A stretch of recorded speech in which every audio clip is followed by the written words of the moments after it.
There, my freaky darlings. This is a video that's been on my mind. Oh, I've been wanting to make a video like this for a long time, with all the pop culture ups and downs and seeing how all the things are going back and forth, people with the different IPs, changing things, swapping this, doing that. And then these companies are losing money because the fans are upset. It's just got ridiculous. And then I started asking myself, why does it feel like I'm being abused?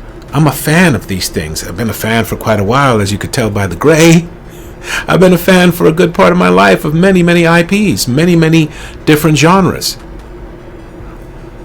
And then the thought of making a video popped in my head. And the title was, why does it feel like when you're a pop culture fan, why does it feel like you're in an abusive relationship? I know that's a touchy subject, and I know putting those two things together might get me yelled at. Naughty, naughty. But I'm putting this out there to you. You let me know what you think. So here goes. There was a time when loving something didn't feel so risky. You weren't taking a chance. You watched it, you felt it, you read it, you listened to it. It became a part of what you were doing, you liked it, then you started to trust it. Those were good times. You didn't have to think too much. Now, 2026, now, every release, everything new that comes out, even if it's a remake or something that's brand new, everything feels like you're checking your phone after an argument with that special someone. You don't know what you're about to see when you look at your phone. But what you do know is that it might just piss you off. And you want to know the worst part about it?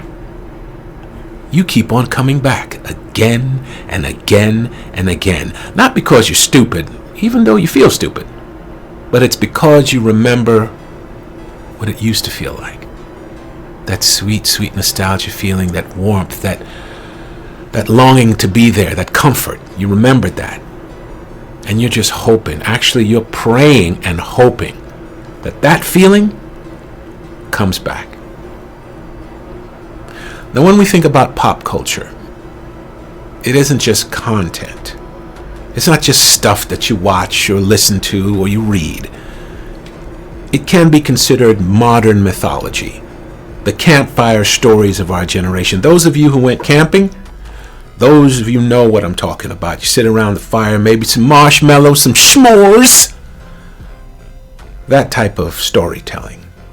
When you think about Star Wars, it was about hope, rebellion, legacy. Lord of the Rings, it was about sacrifice, fellowship, brotherhood, destiny. Game of Thrones, power, consequence, absolute chaos. These stories, they didn't just entertain, they shaped. They gave you language for things you didn't understand yet. That's not really passive. That's more of a personal touch. Now, a fan, not a fanatic, even though it comes from the word, a fan isn't casual. A fan is invested in what they really like. When you're a fan, you wait years between the installments of books, movies, television shows. When you're a fan, you rewatch scenes like they owe you money because that's how close you are to it. When you're a fan, you defend characters like they're your family members, like they're your blood.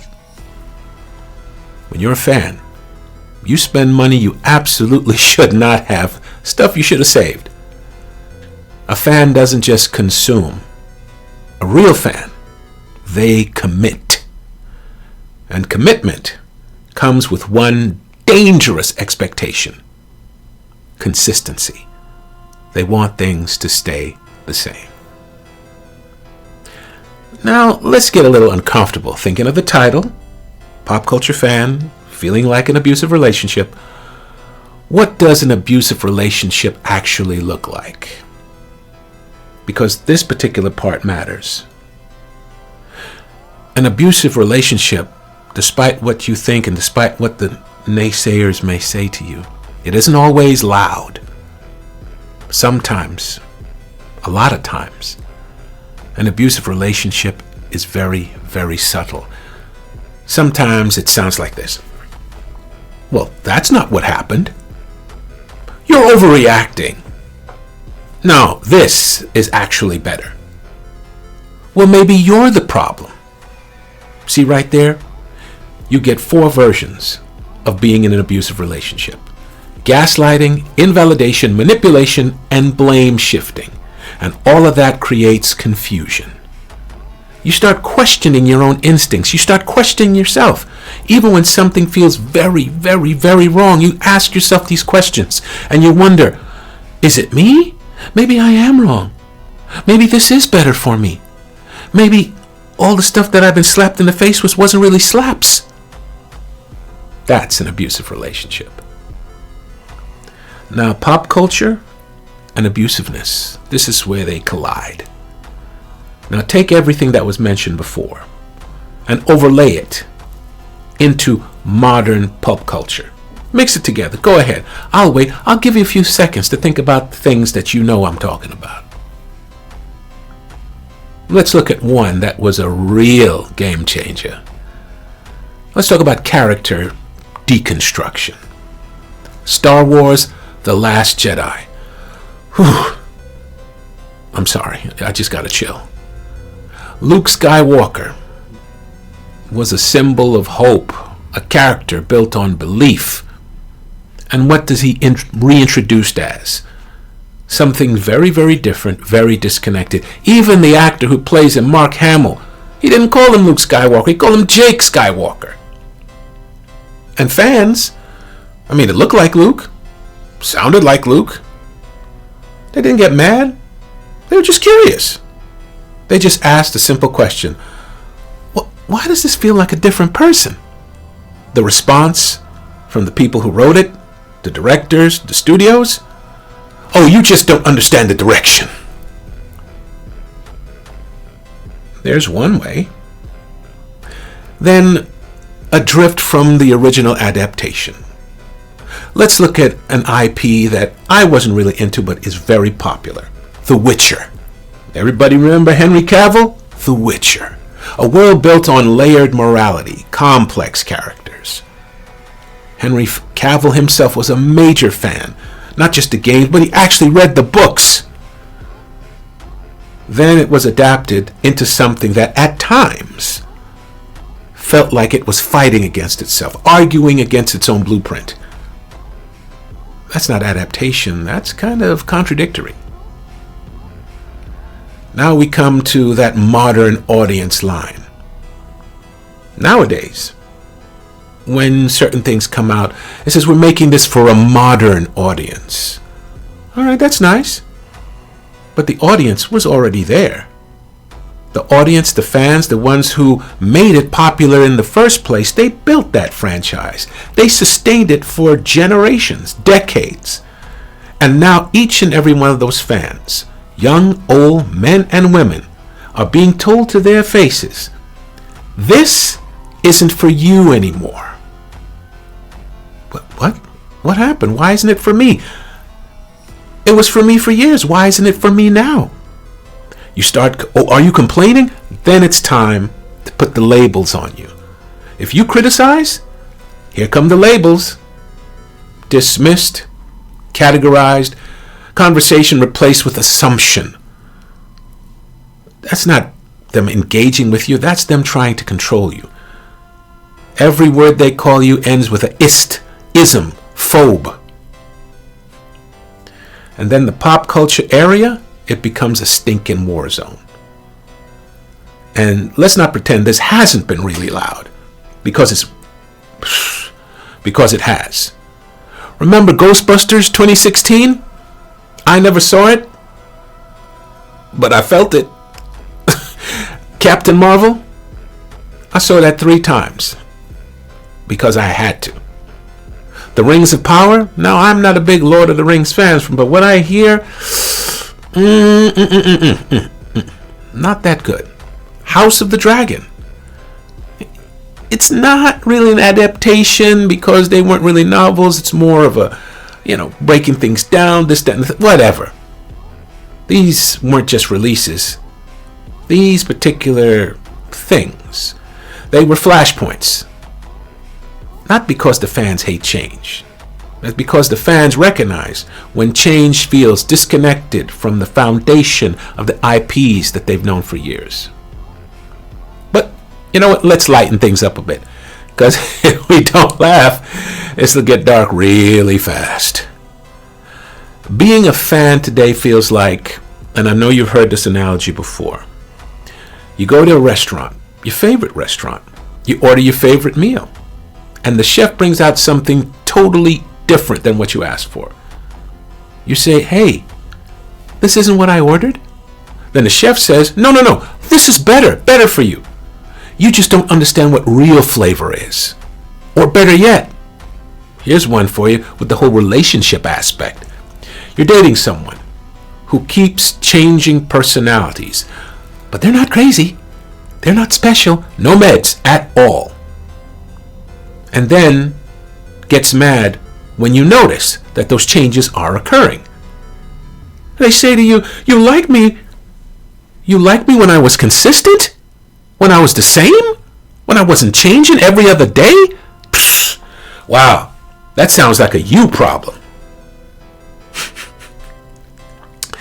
All right, maybe I was going a little too fast with that one. Underneath all the jokes, there's something very real here. Stories are agreements between creators and believers. When that agreement is honored, you get a legacy. When that agreement is honored, you get stability. You get consistency. But when that agreement is broken, you get division. Fans, true fans, they're not resisting change. They just don't care for disconnection and the separation. The question comes up, why is all this happening? At its peak, the studios are businesses. Let's not pretend otherwise. This is business. It's about making money, profit. Everything they put out, whether it's Disney, whether it's Warner Brothers, whether it's Paramount, it's about the dollar. And let's not fool ourselves otherwise.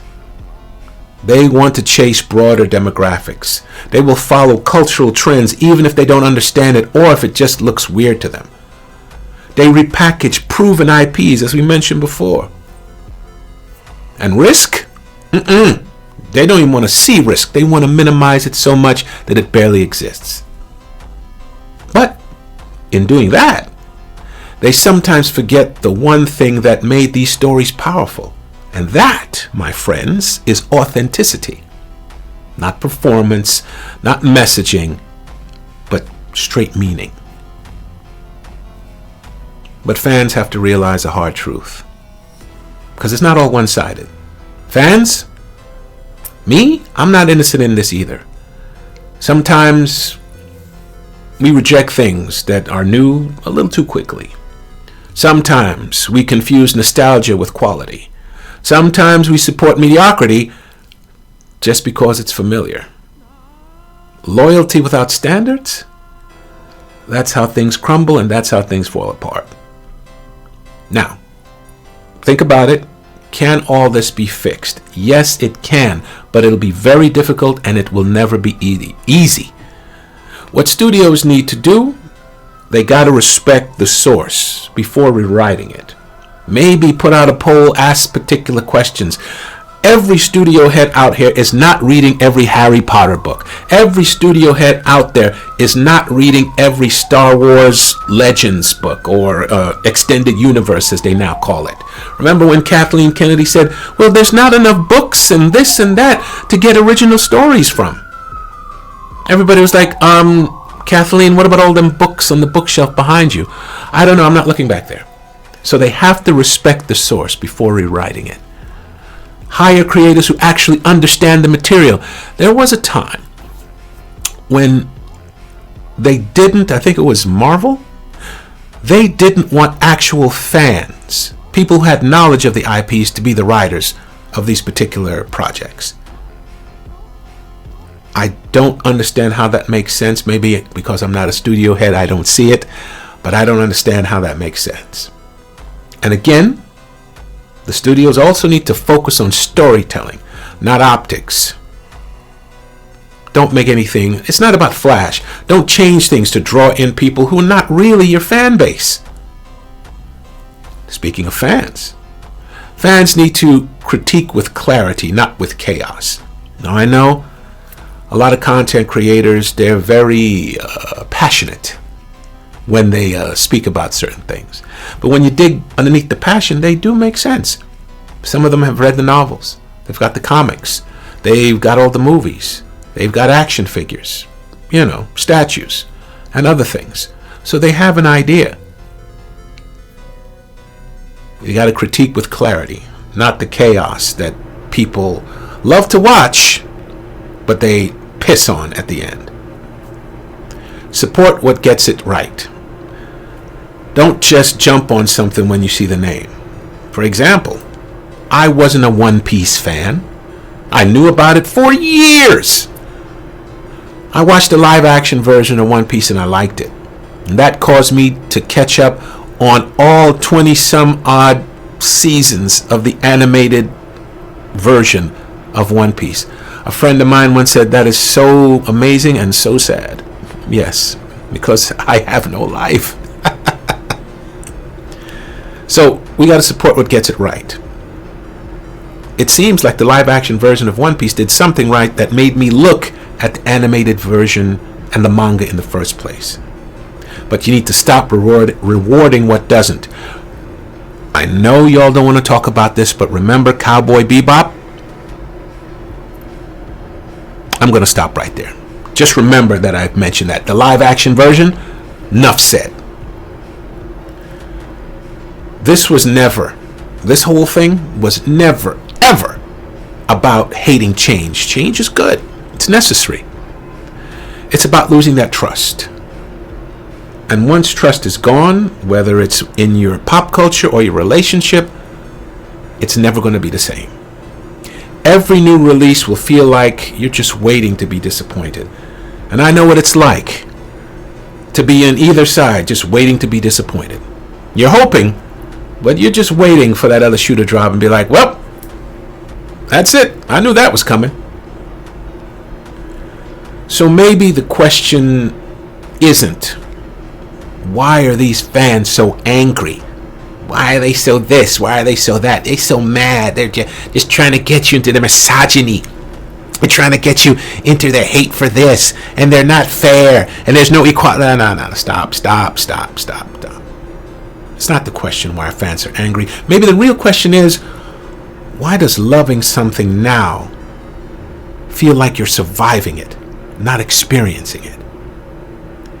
Studios. We made changes for a modern audience. The audience. Excuse me. We were already modern. You bought the ticket and somehow still ended up being the problem. Figure that one out. The fans, they don't really fear change. They kind of fear replacement disguised as evolution. Trust, once broken in storytelling, is almost impossible to rebuild. So that's just something I wanted to bring out. I might add new things to it about why it feels like an abusive relationship and things of that nature. I'll let that be known. Don't forget, like, share, subscribe. Nerds, geeks, lames. I'm going to put it out there. Little things. I want an opinion. Why do you think it feels like an abusive relationship? Why do you feel like you're being slapped in the face when you just ask a simple question? Why is this different from this? Why is this that from that? Let it be known. Okay, my freaky darlings, my angels, my beautiful, beautiful angels and aliens. Until next time, please be easy.